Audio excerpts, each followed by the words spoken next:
अस्सलामुअलैकुम गार्डनिंग की दुनिया के साथियों, एक दफ़ा फिर मैं शीरीं सुखन आपके पास हाज़िर हूँ कुछ मुफीद मशवरों के साथ। मेरी वीडियो बनाने का मकसद ये है कि आज मैं आपको सक्कुलेंट्स और कैक्टाइज़ के बारे में कुछ मालूमात प्रोवाइड कर सकूँ। आजकल सक्कुलेंट्स और कैक्टाइज़ को ग्रो करने का रिवाज बहुत बढ़ता जा रहा है, क्योंकि ये बहुत हसीन लगते हैं, बड़े खूबसूरत लगते हैं। तो हर कोई चाहता है कि वो सक्कुलेंट्स और कैक्टाइज़ को अपने बाग का हिस्सा बनाए, जैसे कि दूसरे पौधे होते हैं। अब कैक्टाइज़ और सक्कुलेंट्स को ग्रो करना जो है वो बहुत आसान काम है, इतना मुश्किल नहीं है। लेकिन इसकी कुछ जो चीज़ें हैं वो दूसरे पौधों की निस्बत मुख्तलिफ़ हैं, और उसके बारे में मैं आज आपसे कुछ बातचीत करना चाहती हूँ। साथ साथ मैं आपको टूर भी कराती जाऊँगी अपने हसीन जो हैं मेरे मुख्तलिफ़ जो प्लांट्स मैंने लगाए हुए हैं उनका, ताकि आप उनको एंजॉय कर सकें। ये देखिए, और साथ साथ आप ये बात नोट कीजिए कि ये सब आउटडोर प्लांट्स हैं। कैक्टाइज़ और सक्कुलेंट्स के बारे में मैं आपको एक बात बड़ी क्लियरली बता दूं कि ये इंडोर प्लांट्स नहीं हैं, ये आउटडोर प्लांट्स हैं, और इनको प्रॉपर रोशनी, हवा और धूप की ज़रूरत होती है। पार्शली आप इनको शेड में रख सकते हैं। मैं अगर आपको थोड़ा सा इसका जूम आउट करके व्यू बताऊं, तो ये मेरा एक शेडी एरिया है, लॉन का हिस्सा है, लेकिन it is outside my house. देखिए यहाँ पे मैंने रखा हुआ है, अगर आप ऊपर देखें तो ये जो है ये एक शेड है, और इसके नीचे ये एक स्टैंड है जहाँ पे ये ग्रो कर रहे हैं, और साथ ही ये एक एंट्रेंस में एक बरामदा सा है। तो this is the best place for them to grow. और अगर आप माने तो इनकी उम्र भी कोई बहुत ज़्यादा पुरानी नहीं है, ये अभी रिसेंटली ही मैंने ये एडिशन की है, शायद 1 या 2 साल हुए हैं। तो आपको मैं बताना ये चाहती हूँ कि सक्कुलेंट्स को आप कभी भी ये नहीं समझ सकते कि ये इंडोर प्लांट्स हैं।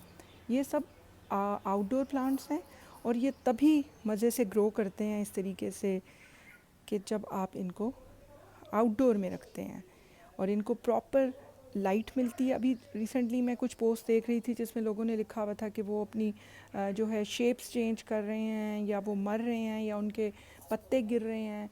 तो ओवर वाटरिंग के साथ साथ जो इम्पॉर्टेंट चीज़ है वो यही है कि वो जब इनको हम इंडोर कैद कर देते हैं तो ये उस तरह से, क्योंकि ये एक बिल्कुल सहराओं में लगने वाला एक आज़ाद मंच पौधा है जिसको आप इंडोर में कैद नहीं कर सकते और वो रिज़ल्ट नहीं ले सकते। स्पेशली ऐसे इलाकों में जहाँ पे कि बहुत ज़्यादा ह्यूमिडिटी होती है, और हमारे इवन इस्लामाबाद में भी गर्मियों में जुलाई अगस्त के महीने में बहुत ह्यूमिडिटी हो जाती है, तो ये अंदर मर जाते हैं। बिकॉज़ आप हमेशा एक बात नोट रखें कि जिस पौधे का पत्ता जो होगा वो थोड़ा सा मोटा होगा, इसका मतलब है कि इसके अंदर पानी ऑलरेडी मौजूद है और इसको ज़्यादा पानी की ज़रूरत नहीं है। ये मैंने साथ साथ ये पौधों के अंदर जो डाली हुई है प्यूमिस है। अक्सर लोग इसको बजरी समझते हैं, बजरी बहुत गर्म हो जाती है गर्मियों में। ये प्यूमिस है, ये जो पोरस पत्थर होता है जिसके अंदर छेद होते हैं। तो ये छेद वाला जो है पत्थर, ये आप गमलों में रख सकते हैं, या फिर आप रेत रख सकते हैं गमलों के अंदर। तो आपके जो सकुलेंट्स और कैक्टाइज़ हैं ये बहुत अच्छा सा ग्रो करेंगे। अब कुछ लोग जो हैं तस्वीरें खींचने के लिए, इवन मैं भी कभी कभी तस्वीरें खींचने के लिए अपने जो ये सकुलेंट्स और कैक्टाइज़ होते हैं इनको मैं कमरे के अंदर ले जाती हूँ, या जब कोई मेहमान आते हैं या कोई घर में पार्टी होती है, कोई दावत होती है, तो हम इनको कमरे के अंदर ले जाते हैं।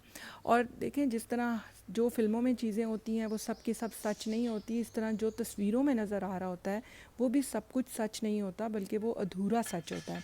असल चीज़ ये है, ना ही चीज़ें उस तरह से पड़ी होती हैं जैसे तस्वीर खींचने के लिए हम डेकोरेट कर देते हैं, और ना ही जो है वो